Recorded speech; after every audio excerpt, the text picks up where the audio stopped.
Jadi saya sampaikan satu saja dulu, karena sebetulnya ada sampai dengan 7 rumus mendapatkan kebahagiaan dunia dan mendapatkan kebahagiaan akhirat. Jadi yang pertama saya berikan satu dulu di antara 7 ini. Satu, tolong jaga sholat kita. Siap insya Allah?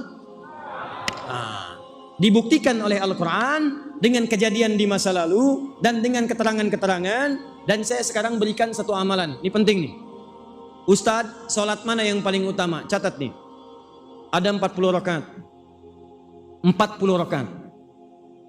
Anda kerjakan sholat ini 40 rakaat. Kalau Anda konsisten mengerjakannya selama sebulan aja, itu insya Allah akan ada perubahan dalam kehidupan. Satu.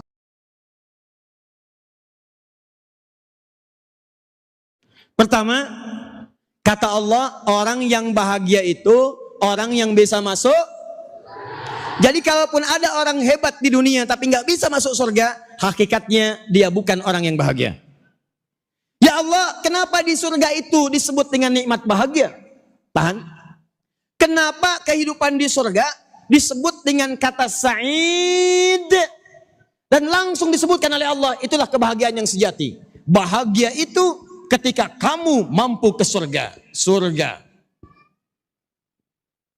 Tahan. Dijelaskan oleh Allah, disampaikan di banyak ayat. Hei, kenapa saya sebut surga itu hidupnya bahagia dibandingkan dengan dunia? Karena satu, kata Allah, kebahagiaan, kenikmatan surga itu sifatnya abadi. Sedangkan dunia sifatnya sementara. Jadi kalau ada orang yang bahagia, merasa bahagia di dunia, maka sifatnya tidak akan berlangsung lama. Contoh, maaf sekali. Maaf sekali lagi. Maaf 2 kali lagi. Ya, maaf 3 kali lagi. Ada orang yang pertama kali misalnya lulus dari kuliahnya, saat wisuda dia bahagia. Tapi apakah kebahagiaannya selamanya? Tidak. Lewat 3 hari, 4 hari, 5 hari, 5 tahun, selesai kebahagiaannya. Begitu selesai kemudian persoalannya, maka tuntas hilang kebahagiaannya. Ada orang promosi jabatan naik, diangkat jadi wali kota. Naik lagi sampai jadi gubernur. Naik lagi sampai jadi presiden. Bahagia. Tapi ketika jabatan itu hilang kemudian ganti dengan orang lain, maka hilang pula rasa kebahagiaannya. Yang paling dahsyat, ada orang punya mobil baru, rumah mewah, kendaraan cukup, semuanya ada, bahagia. Cuman ketika maut datang, habis semuanya. Jadi sifat bahagia itu kata Allah, kalau ingin disebut bahagia, maka dia tidak punya sekat batas untuk bisa menghambat kebahagiaan itu. Semua harus dirasakan bahagia. Pagi, malam bahagia. Siang, petang bahagia semua. Maka tidak ada semua kenikmatan itu kecuali di surga. Saya ulang, tidak ada semua kenikmatan itu terjadi kecuali hanya di surga saja. Karena di surga tidak ada kematian lagi, di surga tidak ada batas lagi. Begitu Anda menginginkan sesuatu, maka itu akan datang selamanya tanpa tidak pernah terputus. Surga. 1, 2, pelan-pelan. Kebahagiaan yang sejati itu adalah kebahagiaan yang didapat dengan sangat mudah. Bahkan kalau bisa nggak perlu usaha. Maka Allah sampaikan nih, orang-orang di surga, kalau mereka menginginkan sesuatu, itu nggak perlu ikhtiar lagi. Tidak ada kerja, tidak ada usaha. Begitu menginginkan sesuatu, langsung didapatkan kemudian. Buka Quran surah kedua Al-Baqarah ayat ke-25. Paling kanan sebelah atas. وَبَشِّرِ الَّذِينَ آمَنُوا وَعَمِلُوا الصَّالِحَاتِ. Berikan kabar gembira pada orang-orang beriman, yang dengan imannya mampu beramal soleh. Anna lahum jannatin tajri min tahtihal anhar. Mereka akan diberikan oleh Allah di akhirat nanti hadiah berupa surga dengan segala keindahannya. Ada sungai-sungai yang mengalir, jenisnya banyak. Sungai madu, sungai susu, sungai yang indah-indah. Yang paling hebat, kullama ruziqu minha rizqan qalu hadzal ladzi ruziqna min qablu. Yang dahsyat, wa utubihi mutasyabiha. Setiap mereka pengen sesuatu, baru terbayang sudah diberikan persis semisalnya. Bahkan ada yang paling dahsyat, di dunia pernah pengen tapi nggak kesampaian. Begitu mau ke Al-A'zam, tiba-tiba di samping ada orang yang jualan durian. Baunya sampai ke motor yang kita kendarai. Bisanya cuma nengok aja durian. Beli nggak mampu. Begitu sampai ke majlis ilmu di Masjid Al-A'zam, masuk dia, zikir, selesai taklim mau pulang, meninggal. Begitu masuk surga, hal pertama yang dia ingat dalam benaknya adalah, ya Allah, duren Masjid Al-A'zam, duren. Itu begitu dia ingat, duren, wa utubihi mutasyabiha, sering muncul. Dan itu persis Allahu Akbar. Bentuknya, aromanya, rasanya persis sama. Tidak ada ikhtiar, tidak ada usaha. Ya Allah, saat saya sedang ada di Masjid Al-A'zam, haus ya Allah. Terbayang cincau, terbayang jus alpukat, terbayang jus buah naga. Muncul seketika, cincau, pling, buah naga, pling, alpukat, pling. Ada di depan semuanya. Dan persis seperti yang diharapkan. Ya Allah, saya tuh datang ke Al-A'zam dengan harapan mendapatkan jodoh.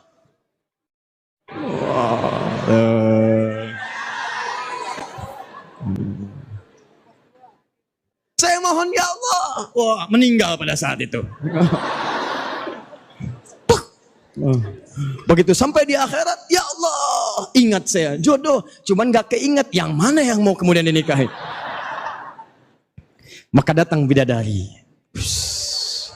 Yang kata Quran wajahnya seperti mutiara. Nggak terbayang. Wah, antum nengok ke kiri jauh. Betul. Karena mala ainun ra'at gak pernah kelihatan di bumi. Wala udhunun sami'at gak pernah terdengar kisahnya. Wala khatara ala qalbi bashar. Antum melamun pun sekarang, dilamunkan pun seperti ini sekarang, tidak akan pernah sama. Jadi begitu terfikir Allahu Akbar, bling, bidadari nampak. La haula wala quwata illa billah. Bukan satu, bukan dua, paling sedikit 70. Gak percaya? Nanti kita ke surga insya Allah. Kemudian di sebelah kanan saya berbicara, Ustadz kalau perempuan bagaimana? Maka perempuan akan mendapatkan pangeran-pangeran surga. Amin. Padahal suaminya ada di sini tuh. Luar biasa. Bu, saya tanya nih Bu, Ibu pilih pangeran surga atau pilih suami Ibu? Ayo jujur. Anggap suami nggak ikut hari ini. Saya tanya ulang ya. Ibu pilih pangeran surga apa Ibu pilih suami Ibu? Satu apa dua?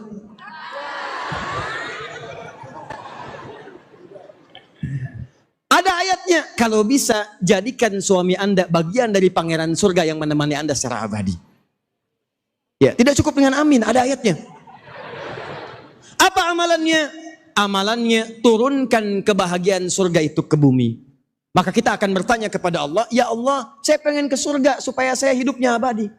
Saya pengen bahagia seperti orang-orang masuk surga bahagia. Saya ingin mendapatkan apa yang dijanjikan dalam Al-Quran itu. Ya Allah, saya pengen dapat itu apa yang dijanjikan tadi. Semua kenikmatannya. Bagaimana meraihnya? Maka turunkan semua kenikmatan itu ke bumi. Turunkan semua amalannya ke bumi. Maka Allah sampaikan, kalau ada yang mengerjakan amalan ahli surga itu, bukan sekedar saya akan masukkan dia ke dalam surga.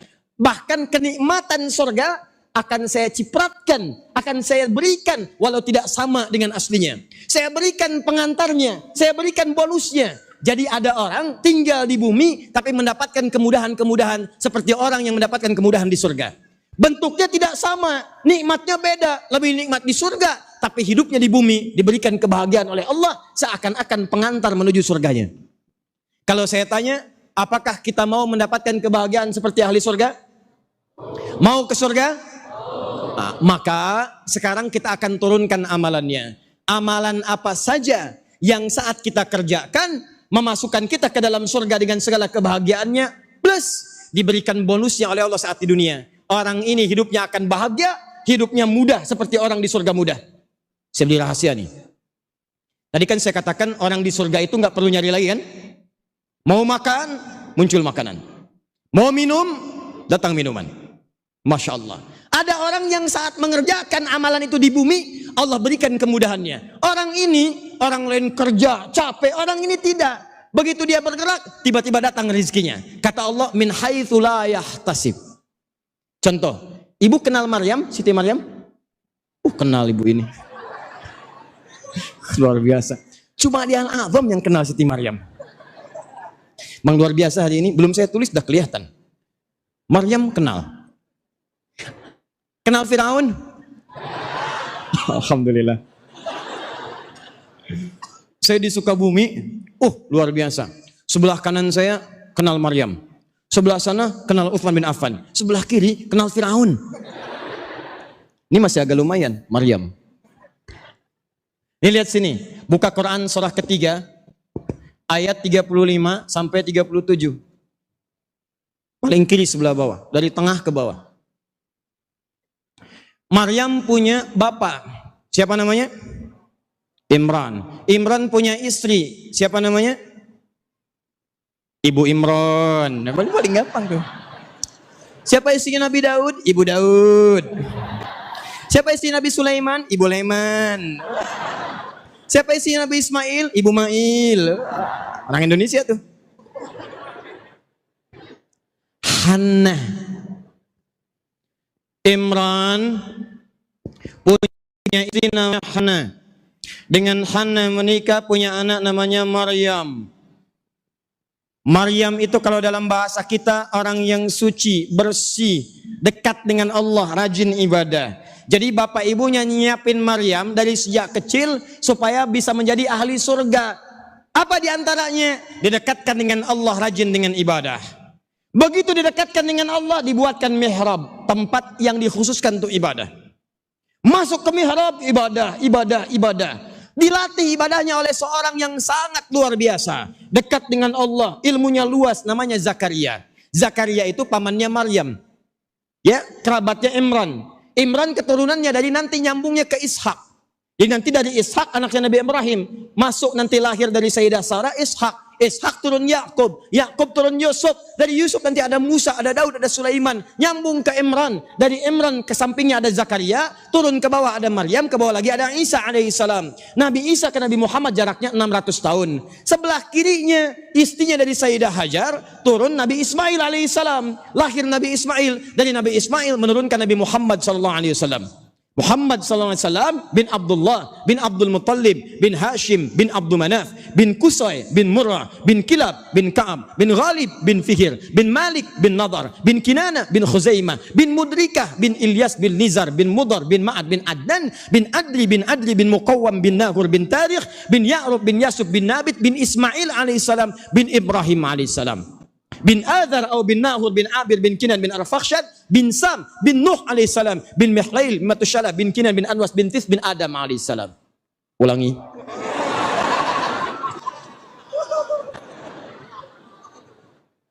Nah, Maryam keturunan dari jalur nanti Sayyidina Ibrahim, dari jalur Ishak sampai ke Imran itu disiapkan. Maryam itu bukan nabi, rasul juga bukan. Beliau manusia biasa. Kenapa disiapkan manusia biasa? Untuk menjadi contoh bagi kita.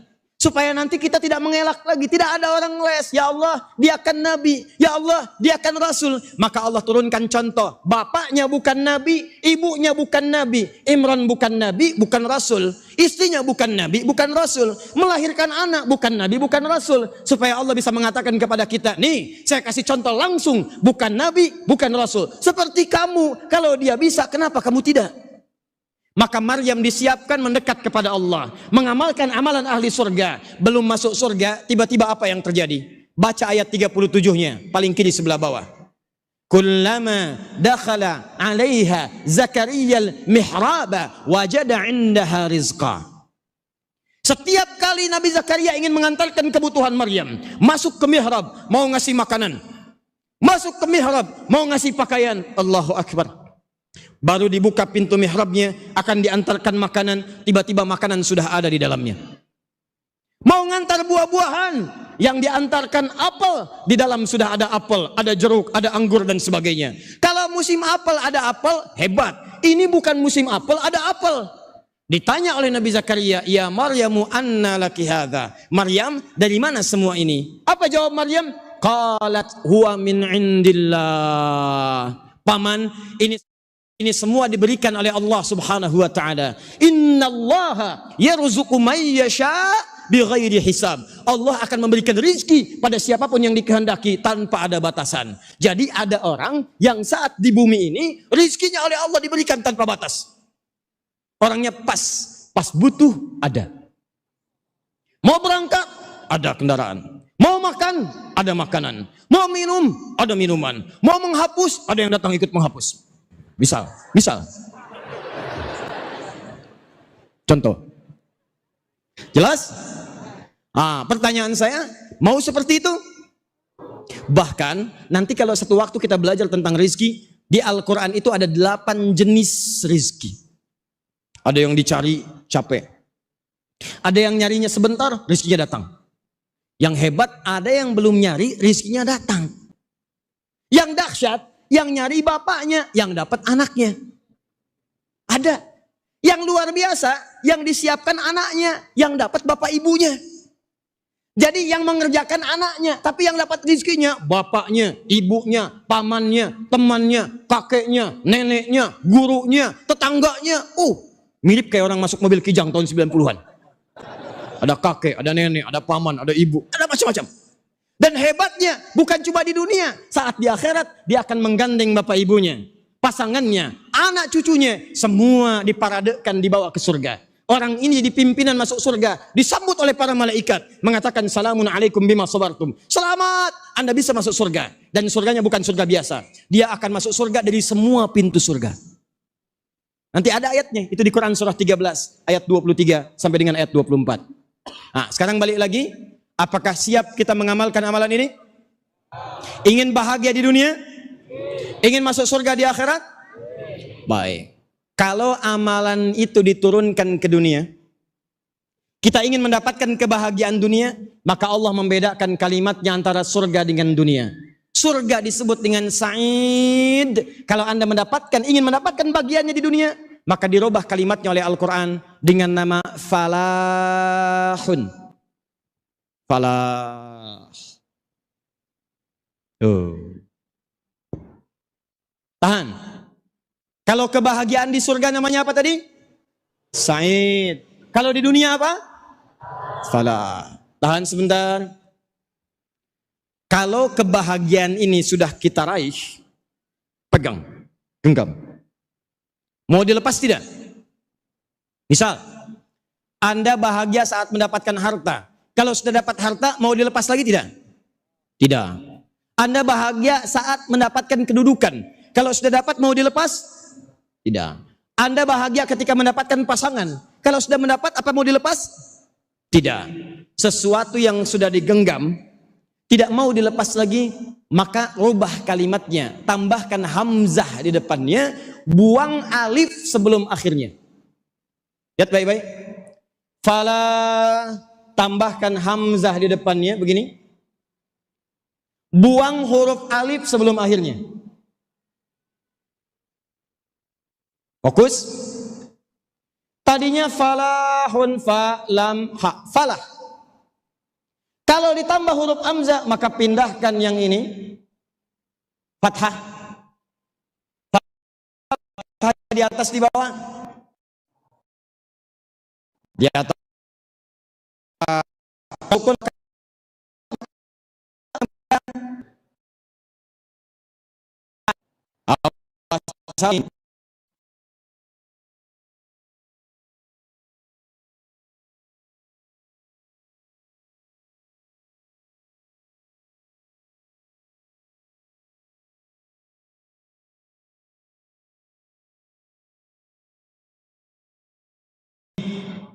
Kata saya ke Garut, begitu nyampe Garut dihidangkan buah. Kata orangnya, Ustadz, ini buah sukun.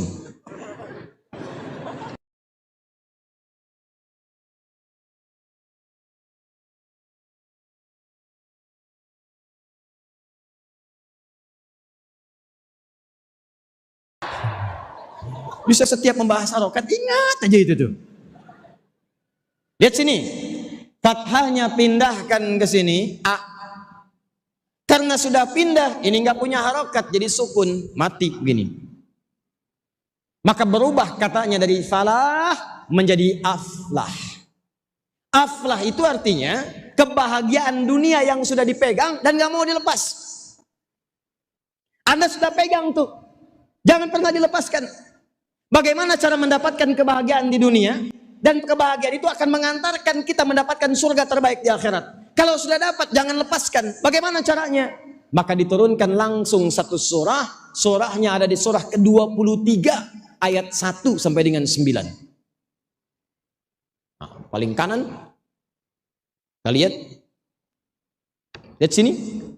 Quran surah ke-23 ayat 1 sampai 9. Yuk lihat baik-baik pelan-pelan. Ini kita masuk ke intinya nih. Ada ayatnya? Qad aflahal mu'minun. Ada kata aflahnya di situ? Ada. Qad harfu tahqiqin, huruf yang menjamin kepastian. Kalau diterjemahkan dengan ilmu nahwunya maka diartikan qad aflahal mu'minun, pasti. Al mu'minun, orang-orang beriman itu aflah, akan menggenggam kebahagiaan di dunia dan dia akan bahagia di akhirat. Jadi kata Allah, cukup Anda ini beriman. Kalau Anda betul-betul beriman, maka Allah akan jamin orang beriman tuh dunianya bahagia, akhiratnya bahagia. Makanya ketika dia berdoa di dunia, orang beriman itu doanya beda. Doanya diberikan oleh Allah bahagia dunia akhirat. Silakan buka Quran surah kedua Al-Baqarah ayat 201, 201 paling kanan sebelah bawah. Itu orang-orang beriman ketika berdoa langsung disebut oleh Allah. Doanya kita hafal sebetulnya. Cuma mungkin ayatnya belum ditemukan. Bahkan Anda punya istilah sendiri. Rabbana atina fid dunya wa fil akhirati hasanah wa qina. Ya Allah, berikan kami kenikmatan, kebaikan, kebahagiaan di dunia. Juga berikan kebahagiaan di akhirat. Jangan sampai di dunianya kami nikmat tapi di akhirat kami sengsara. Doa apa itu? Oh, sapu jagat. Cuma orang Indonesia yang bisa. Dan cuma orang Tangerang Al-Awam yang tahu istilahnya sapu jagat. Saya tinggal lama di Arab, orang Arab gak tahu tuh. Gak percaya silahkan Anda ke Arab, tanyakan. At-ta'rif doa sapu jagat? Oh, sapu jagat. Dunianya baik, akhiratnya mulia. Bagaimana cara mendapatkan itu? Lihat baik-baik. Karena ada orang yang kalau Anda baca ayat sebelumnya, faminhum faminan nasi may yaqulu rabbana atina fid dunya wa ma lahu fil akhirati min khalaq. Ada orang yang cuma dunia aja, yang penting dunia hebat, kendaraan bagus, makan enak, rumah mewah, kendaraan luar biasa. Yang penting dunia, akhirat bagaimana nanti? Ada yang cuma dunia saja. Nah itulah orang-orang yang orientasinya nggak punya iman. Ini mesti beda. Kalau Anda orang beriman, mesti beda dengan yang belum beriman. Yang belum beriman tuh cirinya gampang, cuma senang dengan dunia, nggak peduli dengan akhirat. Orang beriman mesti beda. Dunianya sukses, akhiratnya pun luar biasa bahagia. Di sepanjang Anda beriman, ayo sukses. Kata Quran kaya, kaya, jangan nanggung, kaya. Sebab dengan kekayaan itu Anda bisa zakat. Anda bisa infak. Kalau nggak punya uang, bagaimana kita zakat? Kalau nggak ada harta, bagaimana kita infak? Kalau nggak cukup harta, bagaimana haji dan umrah? Kata Quran, ayo dapatkan, ayo dapatkan. Dunianya bahagia, akhiratnya mulia. Nah sekarang kata Allah satu, orang beriman saya jamin pasti dia akan bahagia dunia dan akhirat. Nah, pertanyaan saya, apakah semua kita sekarang di sini beriman? Yang belum beriman angkat tangan. Tidak. Angkat tangan.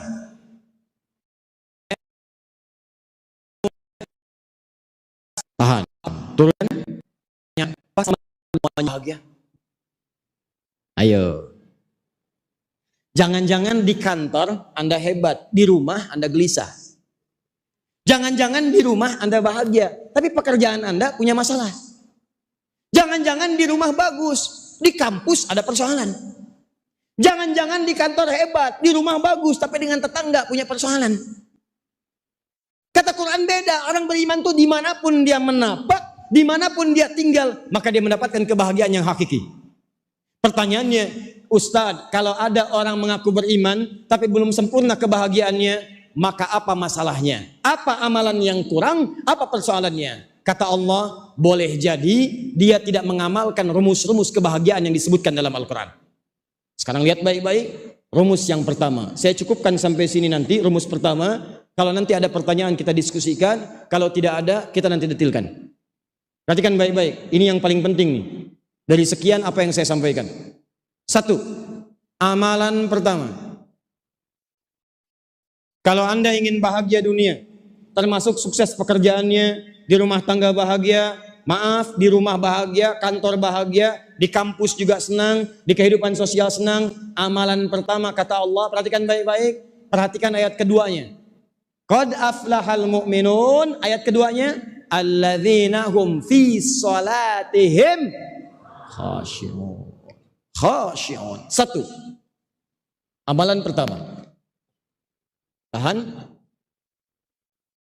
Jika Anda ingin masuk surga, bahkan surganya surga Firdaus, karena nanti di ayat yang ujungnya dari 9 itu, begitu nyampe ke ayat itu akan disebutkan ulaika humul warithun alladzina yarithuna al-firdausa hum fiha khalidun. Orang ini di akhirat masuk surga besar Firdaus. Akhirat surga dunianya. Satu kata Allah, tahan, orang ini saat di dunia khusyuk salatnya. Salat.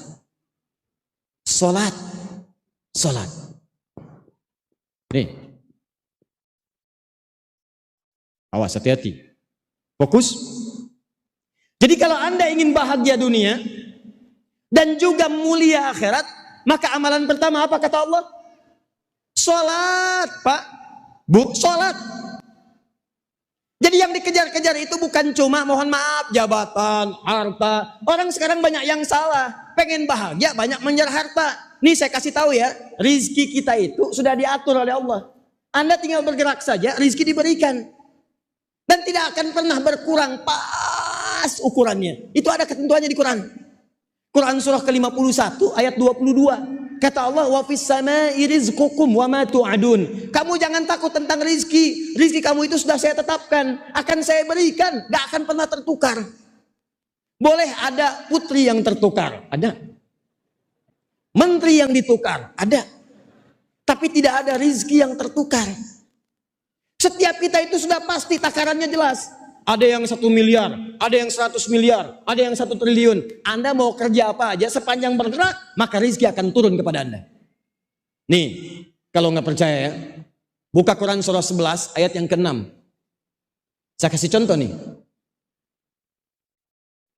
Wa ma min dabbatin fil ardi illa 'ala Allahi rizquha. Jangankan manusia kata Allah, selevel hewan melata aja yang merayap,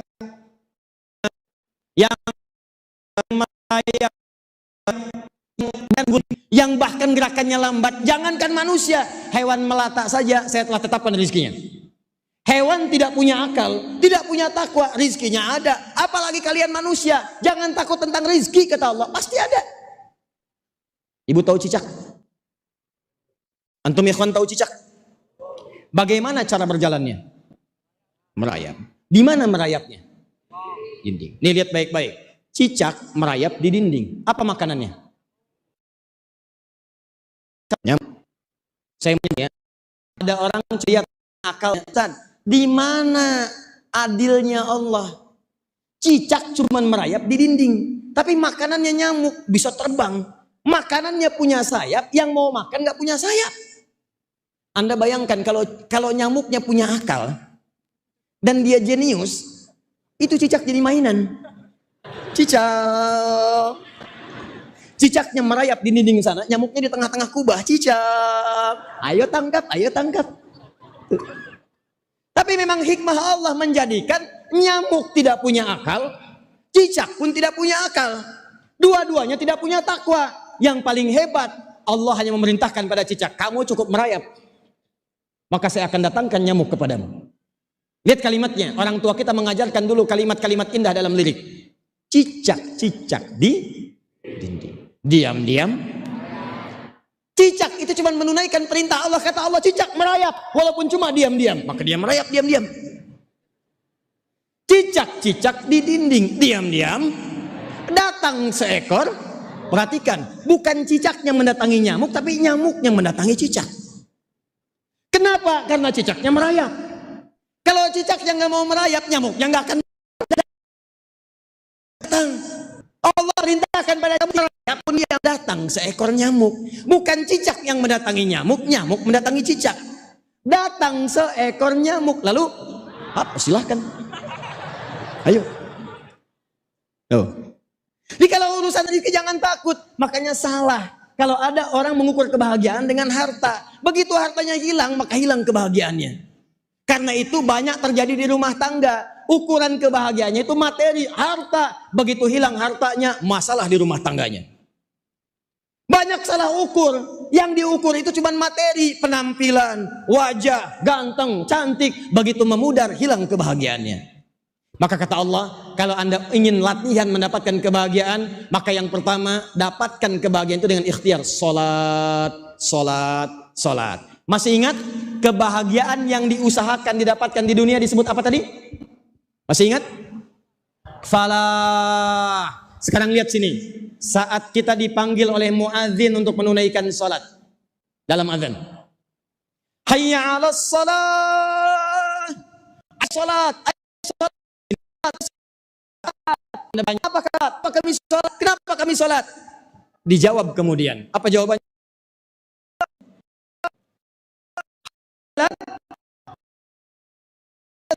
Allah.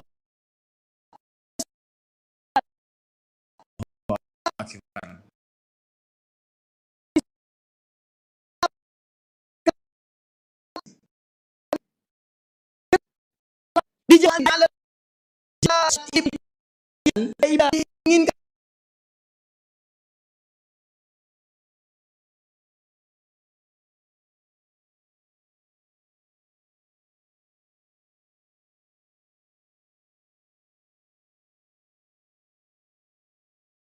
itu, maaf, orang yang tahu kalau Anda diminta sholat itu diajak untuk bahagia, maka demi Allah saya katakan tidak akan pernah ada orang meninggalkan sholat. Jadi kalau cara berpikir kita sholat itu cuma beban, kalau cara berpikir kita sholat itu beban, takbir, salam, wudhu, sholat, selesai sholat datang sholat lain. Kalau cuma mikirkan beban ibadahnya,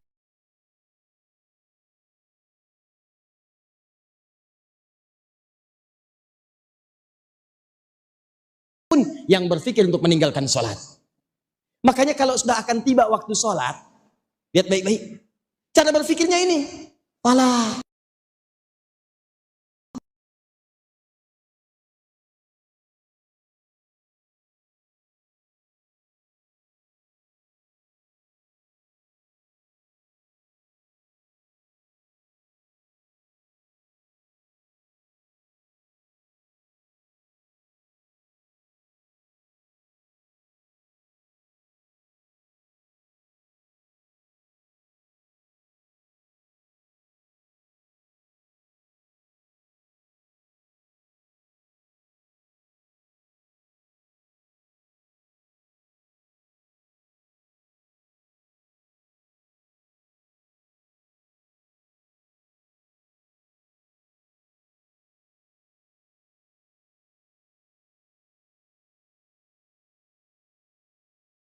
Sholatnya benar, hadis qudsi. Kemudian saat Al-Fatihah dia baca benar, maka seketika akan dikabulkan apapun yang diminta. Sebentar, buka Quran surah ketiga, ayat 38 sampai 39, paling kanan sebelah atas. Quran surah 3, ayat 38 sampai 39. Pelan-pelan. Saya berhenti 10 menit lagi, kemudian kita diskusi ya.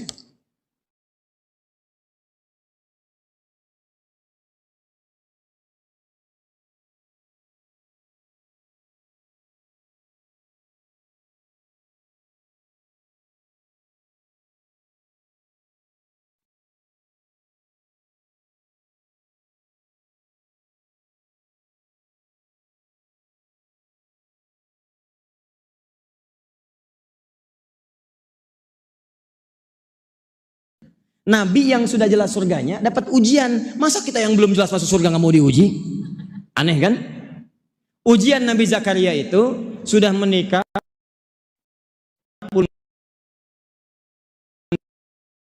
tahun, sudah sepuh,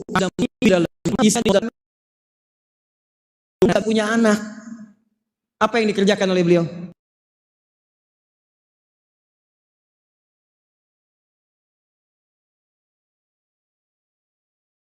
Hanya di zaman Nabi Muhammad, zaman sebelumnya sudah ada. Cuma di zaman Nabi Muhammad lebih sempurna caranya. Gak percaya, cek. Nabi Musa sholat, buka Quran surah ke-20 ayat ke-14. Nabi Musa sholat. Innani anallahu la ilaha illa ana fa'budni wa aqimi sholat li dzikri. Kata Allah pada Nabi Musa, sholat. Nabi Isa sholat.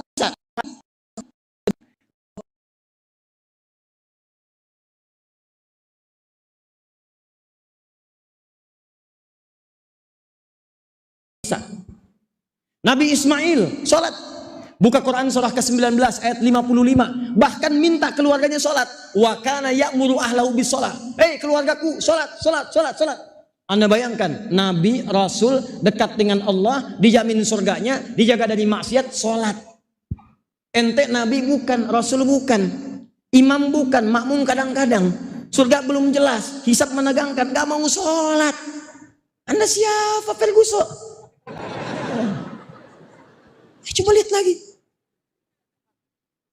Nah, apa rahasianya? Begitu beliau sholat, dalam sholat minta. Ini sholat belum selesai nih. Dalam berdiri begini Pak. Berdiri. Masih berdiri, minta kepada Allah. Apa permohonannya? Hunalika da'a Zakaria rabbah. Qala rabbi habli min ladunka dzurriyyatan thayyibah innaka sami'ud du'a. Ya Allah, mereka mengatakan aku gak mungkin punya keturunan. Aku gak mungkin punya anak. Bahkan istriku divonis monoposi Allah dan mandul. Maka saya hanya memohon kepadamu yang tidak punya batas. Kalau manusia mengatakan ini ada batasnya, kalau manusia mengatakan ini nggak mungkin sembuh, kalau ada orang mengatakan ini nggak bisa, mustahil, maka ini tanda dari Allah. Tinggalkan pendapat manusia, minta kepada Allah. Apa yang dikerjakan? Sholat. Makanya kalau Bapak Ibu ada kebutuhan, dipanggil sholat. Dalam sholat itu minta. Kita saat dipanggil sholat itu bukan untuk menyusahkan kita, supaya minta. Anda perlu apa? Begitu minta dalam sholat, apa yang terjadi? Baca ayat 39-nya. Fanadatul malaikatu wa huwa qaimun yusalli fil mihrab. Yusalli sedang sholat fil mihrab, di mihrab. Annallaha yubasyiruka bi Yahya. Tiba-tiba selesai berdoa, sholatnya belum selesai, masih berdiri dalam sholat. Belum tuntas sholatnya, masih berdiri. Turun malaikat menyampaikan, Annallaha yubasyiruka bi Yahya. Allah kasih kabar gembira, Anda akan punya anak, langsung namanya diberikan Allah, Yahya. Yahya itu artinya hidup. Kata Allah, hei, kata manusia kan mustahil. Ada bayi lahir dari rahim seorang perempuan yang monopos dan mandul, bayi yang hidup. Hei, aku tetapkan, tidak ada yang mustahil bagiku. Lahir dan hidup dia, namanya Yahya. Umat Nabi Muhammad, Nabi Zakaria sholat, berdoa dikabulkan. Umat Nabi Muhammad, karena nabinya istimewa, sebelum sholat langsung ditunggu oleh Allah. Mau minta apa dalam sholat? Saya bacakan hadis qudsi. Ini sahih. Hadisnya sahih. Haddatsana qala Rasulullah sallallahu alaihi wasallam. Perhatikan hadisnya. Qasamtu shalah baini wa baina 'abdi. Saya bagi salat dua bagian. Ada hak saya kata Allah, ada kewajiban saya. Hak saya kewajiban hamba yang salat. Kewajiban saya hak hamba yang salat. Apa itu keduanya? Idza qala al-'abdu, dimulai dengan Al-Fatihah. Jika seorang hamba benar membaca Al-Fatihahnya, dia katakan Alhamdulillahi Rabbil Alamin. Dia baca dengan benar Alhamdulillahi Rabbil Alamin. Qala Allahu Azza wa Jalla, dijawab oleh Allah, Hamadani abdi, hambaku sedang memujiku. Wa idza qala al-'abdu ar-Rahmanir Rahim, kalau hambaku mengatakan ar-Rahmanir Rahim, qala Allahu Azza wa Jalla, Allah menjawab athna alayya abdi, hambaku sedang menyanjungku. Wa idza qala al-'abdu Malik Yaumiddin, kalau hamba berkata Malik Yaumiddin, qala Allahu Azza wa Jalla majjadani abdi, kata Allah hambaku sedang mengagungkanku. Sekarang perhatikan rahasianya. Wa idza qala al-'abdu, kalau hamba membaca, perhatikan baik-baik, iyyaka na'budu wa iyyaka nasta'in. Iyyaka na'budu, ya Allah, sekarang kami sedang ibadah, kami sholat kepadamu. Karena ibadah itu disebut dengan sholat. Contohnya di dalam Quran. Kami ibadah. Apa makna ibadah? Sholat. Dari mana taunya? Buka Quran surah ke-20 ayat ke-14.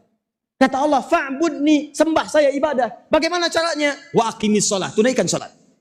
Kita katakan, iyyaka na'budu ya Allah, sekarang kami sedang sholat. Wa iyyaka nasta'in, dan kami sedang butuh pertolongan. Kami minta ya Allah, kami minta, kami mohon. Nah Anda saat menyebutkan iyyaka nasta'in itu di hati minta apa? Sedang ada kebutuhan apa? Apa jawabannya? Begitu Anda benar bacaannya, kata Allah, perhatikan hadis kutsinya. Hadza baini wa baina abdi. Ini perjanjian antara aku dengan hambaku. Wali abdi. Kalau hambaku benar sampai sini salatnya, baru sampai bacaan tadi, masalah apapun yang dia minta, aku akan kabulkan sekarang. Apapun yang diminta, dikabulkan seketika. Makanya tidak ada nabi, orang soleh, sahabat, tabi'in, dan seterusnya, kecuali dalam sholatnya mereka meminta semua yang diinginkan dalam kehidupan dunia akhiratnya. Karena itu, saya tutup, orang yang sholatnya benar, awas hati-hati, orang yang sholatnya benar langsung dijanjikan oleh Allah di dunianya mendapatkan 5 kebahagiaan yang tidak didapatkan oleh orang yang tidak sholat. Cepat. 1, orang sholat hatinya akan selalu tenang. Saya ulang, orang sholat hatinya akan selalu tenang. Itu ada di Quran surah ke-13 ayat ke-28. Ditafsir di Quran surah ke-20 ayat ke-14. Ala bi dzikrillahi tatmainnul. Yakinkan pada dirimu kalau zikirmu benar kepada Allah, hatimu akan tenang. Sedangkan zikir dalam Al-Quran itu diantara ibadahnya disebut dengan sholat. Di antara maknanya, wa aqimis sholata li dzikri, tunaikan sholat sebagai zikir kepadaku. Kata Allah, apa manfaat zikir itu? Manfaat zikir itu memberikan ketenangan pada hati. Jadi kalau orang biasa sholat dengan baik, hatinya tenang. Makanya ibu, ya Pak, saya sarankan kalau sedang punya masalah, ambil wudhu, sholat. Demi Allah saya katakan, walaupun solusinya belum datang, tapi hati sudah tenang. Dan ketenangan itu penting, kadang-kadang lebih penting dibandingkan harta yang kita miliki. Ayo pilih mana? Kaya tapi gelisah atau miskin tapi tenang? Nggak ada pilihan ketiga. Ayo, nggak usah ngarang. Kaya tapi gelisah atau miskin tapi tenang? Pilih mana? Oh, kaya tapi tenang. Tenang. Cepat. 2. Orang yang sholatnya benar, ini jaminan Allah langsung. Maka hidupnya akan dimudahkan, rizkinya akan mengalir berlimpah. Hidupnya mudah, rizki berlimpah. Dalilnya Quran surah ke-65 di akhir ayat kedua, di awal ayat ketiga. Akhir ayat kedua, awal ayat ketiga. Sudah? 3. Orang yang sholatnya benar, maka akan langsung oleh Allah dirubah hidupnya. Dirubah hidupnya dan perilakunya menjadi orang yang baik. Baik gitu. Kalau jadi pejabat yang baik. Jadi hartawan yang baik. Maaf, jadi guru-guru yang baik. Jadi suami yang baik. Makanya ulama sekarang mengatakan kalau Anda ingin mendapatkan orang terbaik di rumah tangga, maka yang pertama lihat agamanya, lihat sholatnya, lihat Qurannya. Sekarang orang para kiai itu kunci anaknya kalau sedang dilamar orang ditanya Qurannya. Datang 3 orang ke rumah seorang kiai memperebutkan anaknya. Begitu kemudian mengajukan lamaran, kata kiainya, Anda yang pertama, rahmatullah. Siapa namanya? Anas Pak. Baca surat An-Nas. Baca. Lihat makhrajnya, bagus. Ada yang kedua siapa namanya? Torik Pak, Torik. Baca surat At-Torik. Baca. Bagus. Kalau ada yang ketiga siapa namanya? Wajahnya pucat. Saya Imran Pak. Udah pucat. Pak Kiai udah mau begini tiba-tiba dipotong. Tapi panggilan sehari-hari kulhu Pak. Panggilan sehari-hari kulhu. Cepat ya. Dalilnya Quran surah ke-29 ayat ke-45.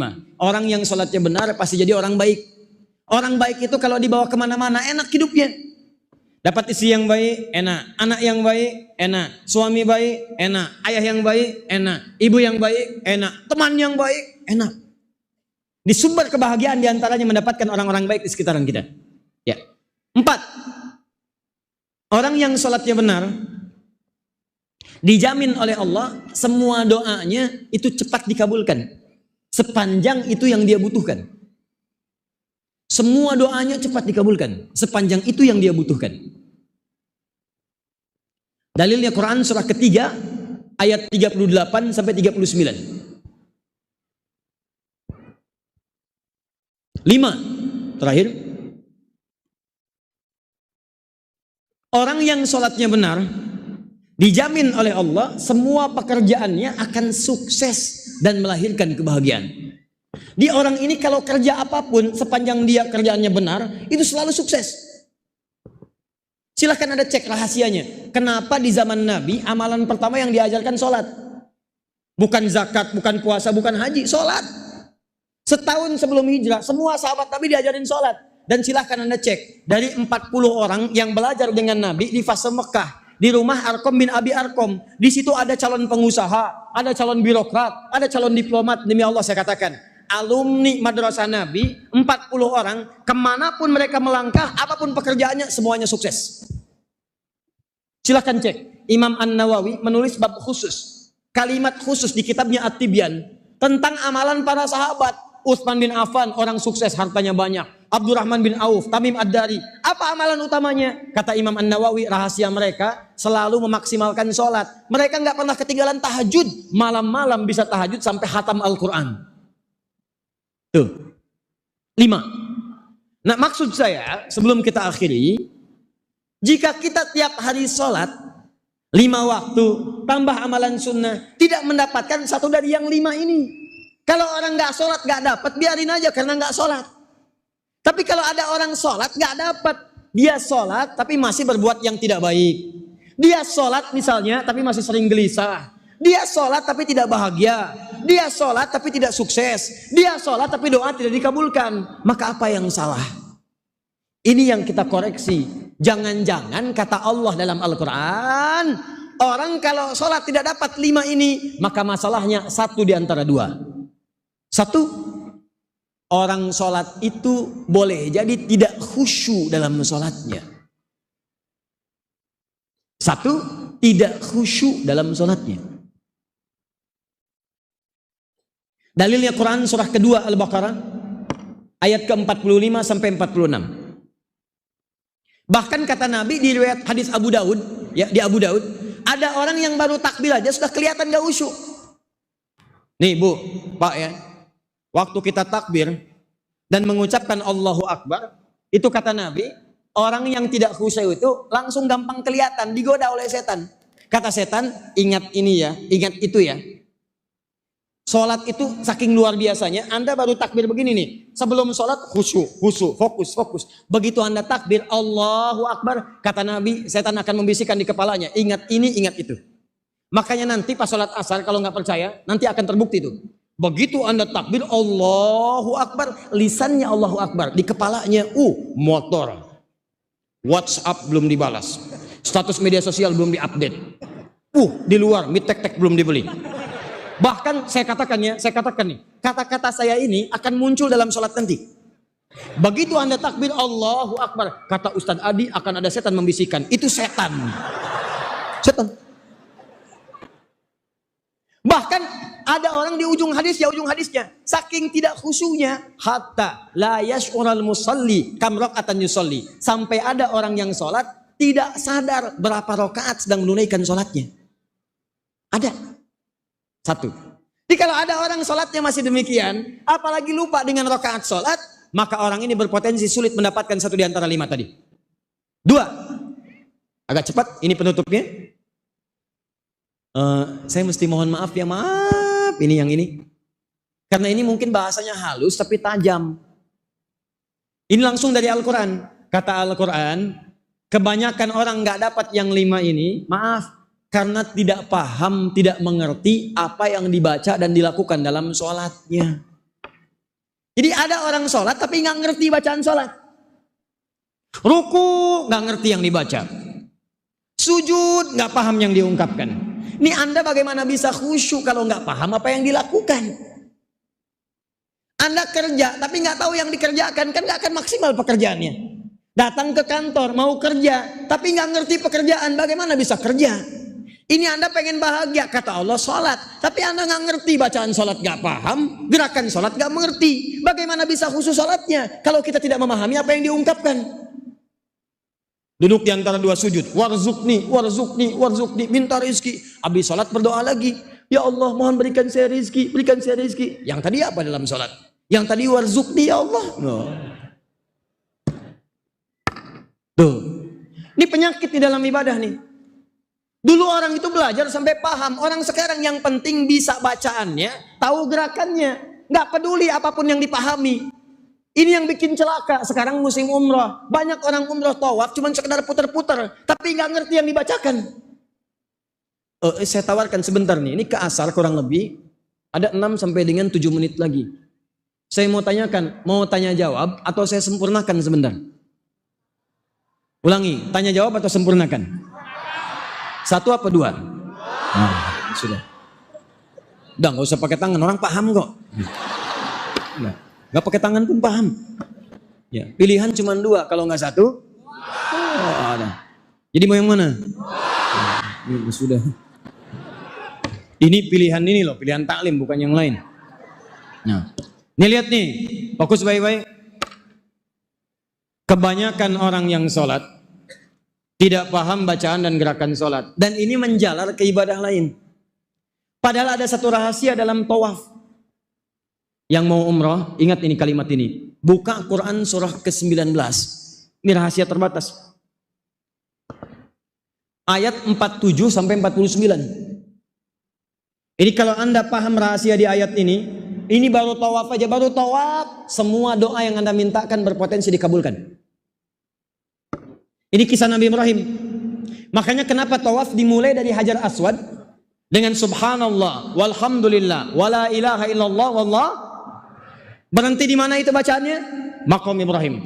Dari Maqam Ibrahim ke Rukun Yamani bebas minta.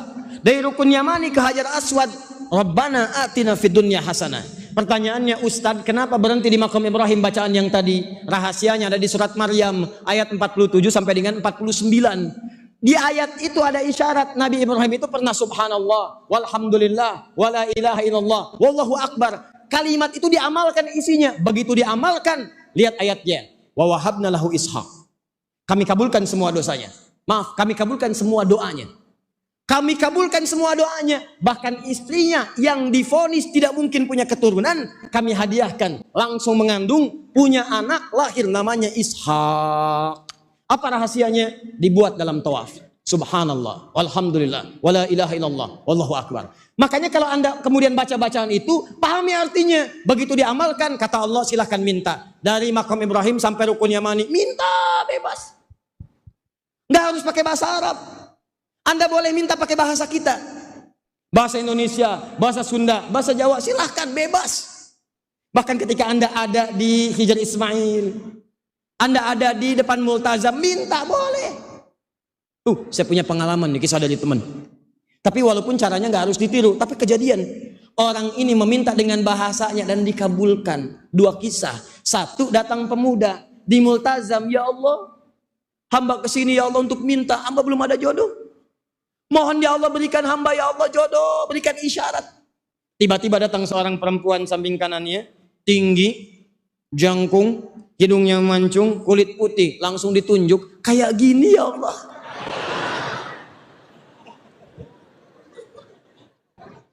Memang cara dia berdoa agak unik, orang bisa tertawa. Tapi saat pulang dari situ, nikah dia Pak. Walaupun bukan dengan yang tadi. Minta. Ada lagi yang kedua, ya Allah, hamba datang ke sini ya Allah banyak utang. Engkau tahu berapa banyak utang hamba ya Allah. Hamba juga punya catatan. Kalau tidak percaya, ini catatannya ya Allah. Tempel sama dia tuh. Walaupun membuat Anda tertawa, tapi dia meminta dengan cara yang benar. Apa yang dia pahami. Ini yang jarang terjadi. Yang nggak bisa umrah, nggak bisa haji, minta dalam sholat. Ada bacaan pakai bahasa Arab. Rabbighfirli warhamni wajburni warfa'ni warzuqni. Ada yang Allahumma ba'id, ada yang wajjahtu, subhana rabbiyal azim, subhana rabbiyal a'la. Bacaan semua. Ada yang dibaca dalam hati. Saat sujud minta. Makanya Nabi itu saat sujud itu lama. Gitu. Ini orang sekarang ada yang sujudnya lama, lebih lama daripada Nabi. Nabi sudah bangun, dia begini aja. Ketiduran. Orang berdoa dia tidur. Nah itulah teman-teman sekalian. Jadi saya sampaikan satu saja dulu. Karena sebetulnya ada sampai dengan 7 rumus mendapatkan kebahagiaan dunia dan mendapatkan kebahagiaan akhirat. Jadi yang pertama saya berikan 1 dulu di antara 7 ini. 1, tolong jaga sholat kita. Siap insya Allah? Dibuktikan oleh Al-Quran dengan kejadian di masa lalu dan dengan keterangan-keterangan. Dan saya sekarang berikan 1 amalan. Ini penting nih. Ustadz, sholat mana yang paling utama? Catat nih. Ada 40 rakaat. 40 rakaat. Anda kerjakan sholat ini 40 rakaat. Kalau Anda konsisten mengerjakannya selama sebulan aja, itu insya Allah akan ada perubahan dalam kehidupan. 1, 17 rakaat sholat fardu. Ya, kita mau berakhir. 17 rakaat sholat fardu. Yang wajib. Rumusnya 2, 4, 4, 3, 4. 2 sholat subuh, 4 sholat zuhur, 4 sholat asar, 3 sholat maghrib, 4 sholat isya. 2, 11 rakaat sholat malam, tahajud. Kita agak cepat. 11 rakaat sholat malam, tahajud. Di tahajud itu standarnya 11. Kalau mau 23 silahkan. Tapi latihan yang standar dulu, 11. Dalilnya Al-Bukhari, nomor hadis 2008. Paling kanan sebelah bawah dari Sayyidah Aisyah. 12 rakaat rawatib. 12 rakaat rawatib. Dalilnya At-Tirmidzi nomor hadis 586 dari Ummu Habibah. 12 rakaat itu apa saja Ustaz? 2 rakaat sebelum subuh. 2 rakaat sebelum, 4 rakaat sebelum zuhur. 4 sebelum zuhur. 2 rakaat setelah zuhur. 2 setelah 2 tambah 4 6 tambah 2 8. 2 rakaat setelah maghrib 10. Terakhir 2 rakaat setelah isya. 2 rakaat sebelum subuh, 4 sebelum zuhur, 2 setelah zuhur, 2 setelah maghrib, 2 setelah isya. Jumlahnya 12 rakaat. 17 tambah 11 berapa? 28. 28 tambah 12 berapa? 40 rakaat. Tolong jaga 40 rakaat ini, tunaikan siang dan malam dengan benar, maka insya Allah seperti sahabat diwasiatkan oleh Nabi, mereka mengerjakannya dan mendapatkan kemudahan hidup dunia akhirat, maka insya Allah antum pun mendapatkan bagian dari itu semua. Karena ini sudah masuk waktu asar dan kita harus praktekkan, maka tidak ada yang paling baik kecuali kita menutup dengan doa. Ya, ada 3 cara berdoa dari Nabi. Pertama, cukup dibacakan hamdalah. Kedua, baca doa kifaratul majlis. Ketiga, Nabi kadang berdoa, sahabat mengaminkan. Kita insya Allah menggabungkan ketiganya, mudah-mudahan mendapatkan barokah dari doa yang kita bacakan insya Allah. Baik, kita mohon teman-teman sekalian, dan tadi saya sampaikan di awal, ada hadis yang insya Allah malaikat mengaminkan doa kita. Alhamdulillahi Rabbil Alamin. Hamdan syakirin, hamdan na'imin, hamdan yuafi ni'amahu yukafi mazidah. Ya Rabbana lakal hamdu wa lakal syukru kama yanbaghi li jalali wajhikal karim wa li 'azimi sultanik. Allahumma salli wa sallim wa barik ala habibikal karim rasulikal mustafa al-amin sayyidina Muhammadin wa ala alihi wa sahbihi ajma'in. Allahumma rabbana la tada' lana fi maqamina hadha wa fi kulli maqamin dhanban illa ghafartah. Ya Allah, kami mohon kepadamu, jika ada yang datang ke masjid ini, datang membawa lumuran dosa, jangan biarkan dia meninggalkan masjid ini kecuali Engkau telah ampuni segala dosa-dosanya. Allahumma wala hamman illa farajtah. Jika ada yang datang ke masjid ini membawa kegelisahan, jangan biarkan dia meninggalkan masjid ini kecuali Engkau telah tenangkan keadaan hatinya. Allahumma wala asiran illa yassartah. Jika ada yang datang ke masjid ini ya Allah membawa kesulitan dalam hidupnya, jangan biarkan dia meninggalkan masjid ini kecuali Engkau telah mudahkan kesulitan hidupnya. Allahumma wala maridan illa syafaitah. Jika ada yang datang ke masjid ini membawa penyakit atau keluarganya atau kerabatnya, maka mohon sembuhkan dan angkat segala penyakitnya. Allahumma taqabbal minna innaka antas samiul alim wa tub alaina innaka antat tawwabur rahim. Ya Allah, mohon kabulkan semua permohonan doa-doa kami ya Allah. Mungkin doa-doa khusus yang dipanjatkan satu di antara kami, dan terima tobat kami ya arhamar rahimin. Allahumma taqabbal minna innaka antas samiul alim wa tub alaina innaka tawwabur rahim. Alhiqna ma'al ladzina an'amta 'alaihim minal nabiyyin was siddiqin wasyuhada'i was salihin wa hasuna ulaika rafiqa. Ya Allah, bahagiakan kami di dunia dan satukan kami di akhirat dengan para nabi, khususnya Nabi Muhammad sallallahu alaihi wasallam, dengan orang-orang soleh, para syuhada, para siddiqin. Itu kenikmatan terbesar yang kami dapatkan. Rabbana atina fid dunya hasanah wa fil akhirati hasanah wa qina adzabannar. Bifadlika subhana rabbika rabbil izzati amma yasifun wa salamun alal mursalin wa akhiru da'wana alhamdulillahi rabbil alamin.